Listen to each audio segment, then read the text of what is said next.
पाक दामने की ज़िंदगी नसीब फरमाए।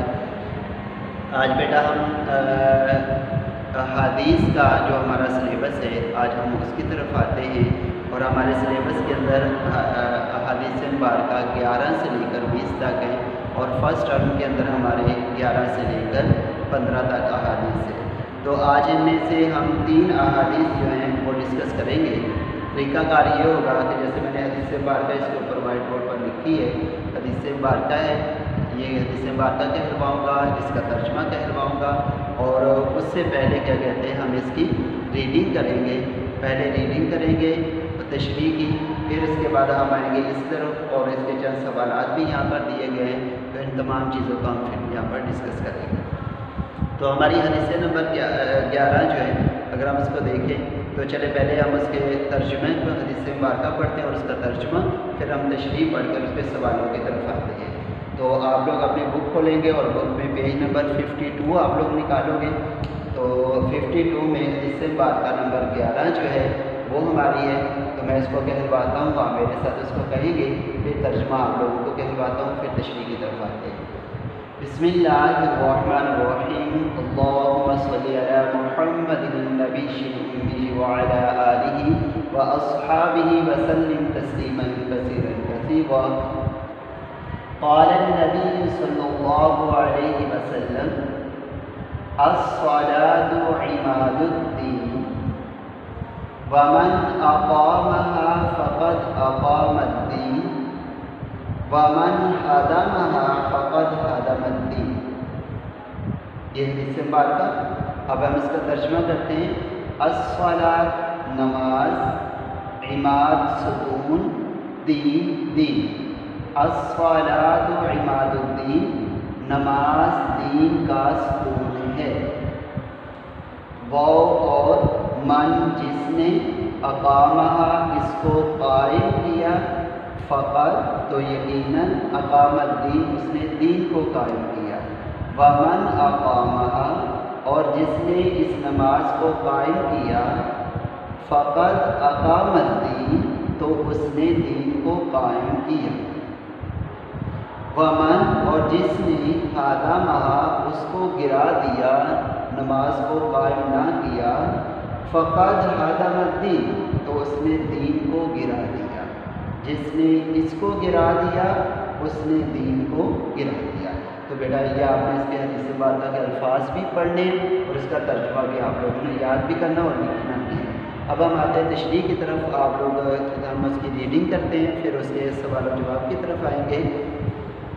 बिस्मिल्लाहिर्रहमानिर्रहीम।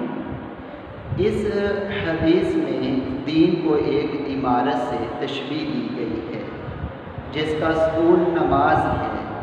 जिसने इस सुकून को कायम रखा गोया उसने दीन की इमारत को कायम रखा, और जिसने इस सुकून को गिरा दिया तो उसने गोया पूरे दीन ही की इमारत को ढा दिया।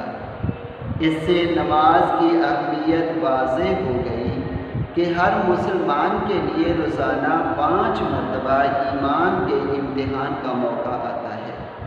मुअज़्ज़िन उसे नमाज और फलाह की तरफ बुलाता है। अगर वो इस पुकार पर लब्बैक कहता है तो गोया वो अपने ईमान की सदाकत की गवाही देता है। इसके अलावा नमाज ही वो अमल है जिसके ज़रिए उसका अल्लाह ताला से ताल्लुक़ और राब्ता कायम रहता है, जो तर्क नमाज से कमज़ोर हो जाता है। ये इसकी तशरीह बेटा, इस तशरीह को आप लोगों ने अच्छे तरीके से मज़ीद रीड करना है और आपने इन क्वेश्चन के आंसर जो है इसमें से तलाश करने हैं। हमारा पहला क्वेश्चन है हदीस नबवी सल्लल्लाहु अलैहि वसल्लम ने दीन को किससे तशरीह दी है। दूसरा हमारा क्वेश्चन है कि नमाज कैसा अमल है। तीसरा क्वेश्चन है इस हदीस मुबारका में किस बात की वजाहत है। चौथा है नमाज को सुकून से तशबीह देने का मकसद क्या है। तो ये बेटा आप लोगों ने अपनी नीट नोटबुक पर हदीस मुबारका उसका तर्जुमा मैंने कहलवाया वर्ड बाय वर्ड भी और मुहावरा भी। आप लोगों ने हदीस मुबारका तर्जुमा और इन सवालों के जवाब लिखते हैं।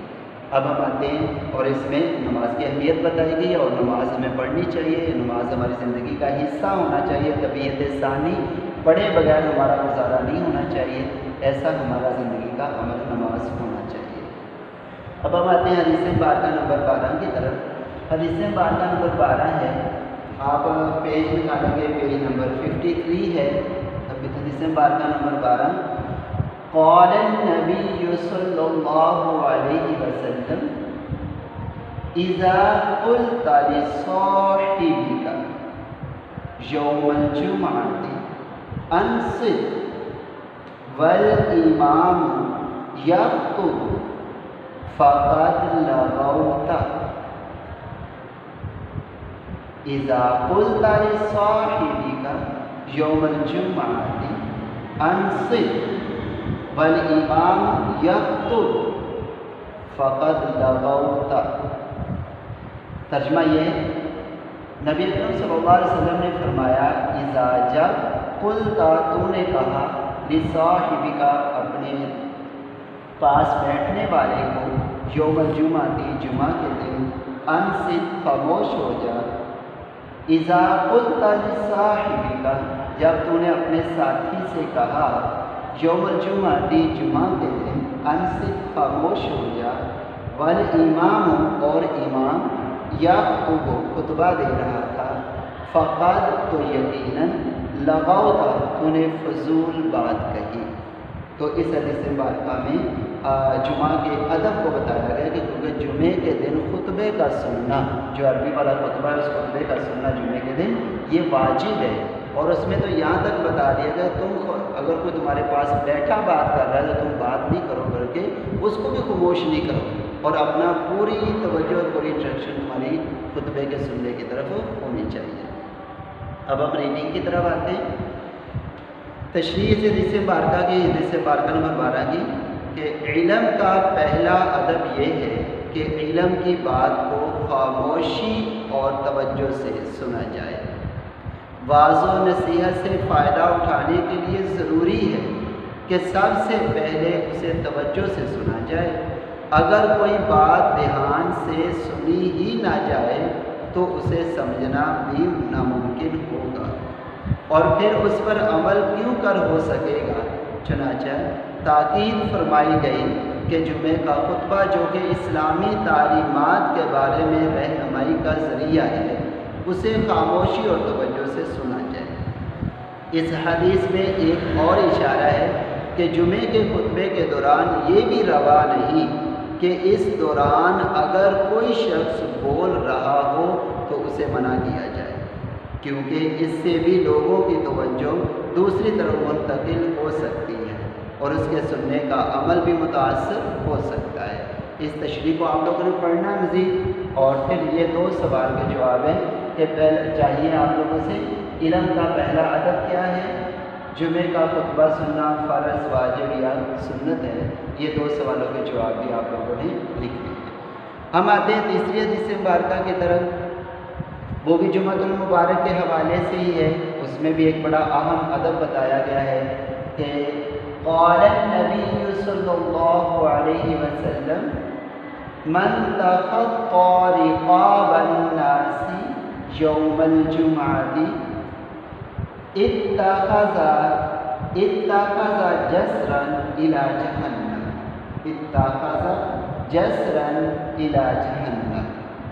ترجمہ اس کا یہ ہے، من تخطى جس نے پھلانگی، رقاب الناس لوگوں کی گردنیں، کہ لوگ بیٹھے ہوئے وہ پھلانگ کر آگے جا رہا ہے، جس نے پھلانگی رقاب الناس لوگوں کی گردنیں، یوم الجمعہ جمعہ کے دن، جس نے جمعہ کے دن لوگوں کی گردنیں پھلانگی، اتخذ جسرا اس نے ایک پل بنا لیا، الی جہنم جہنم کی طرف، گویا کہ اس نے ایسا کام کیا ہے جو اس کو جہنم میں لے جانے والا ہے، کیونکہ آپ صلی اللہ علیہ وسلم نے ایک اور حدیث مبارکہ میں فرمایا نا کہ المسلم من سلم المسلمون من لسانہ و یدہ، کہ مسلمان تو وہ ہے کہ جس کے ہاتھ پاؤں سے کسی کو نقصان اور اس کی زبان سے کسی کو نقصان نہ پہنچے، تکلیف نہ پہنچے، وہ مسلمان ہے۔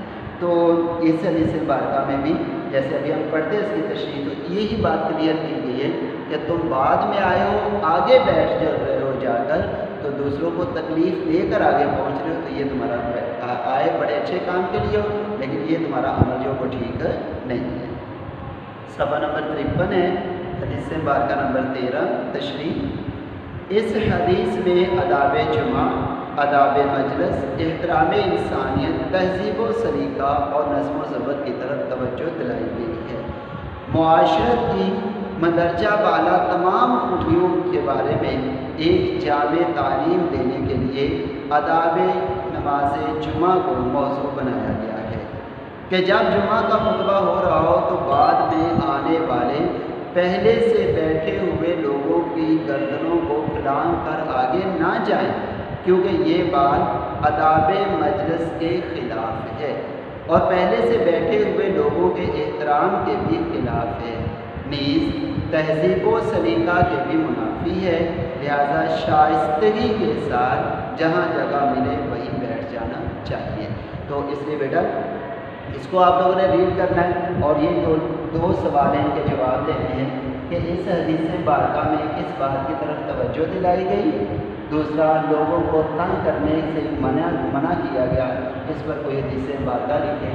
लेक्चर के अंदर भी मैंने ऐसी हदीस मुबारका मज़ीद डिस्कस की है, आप लोगों ने इसको अपनी नोटबुक पर भी लिखना है और नोट पर जो बात समझनी है वो पूछ लेनी है। अस्सलाम वालेकुम।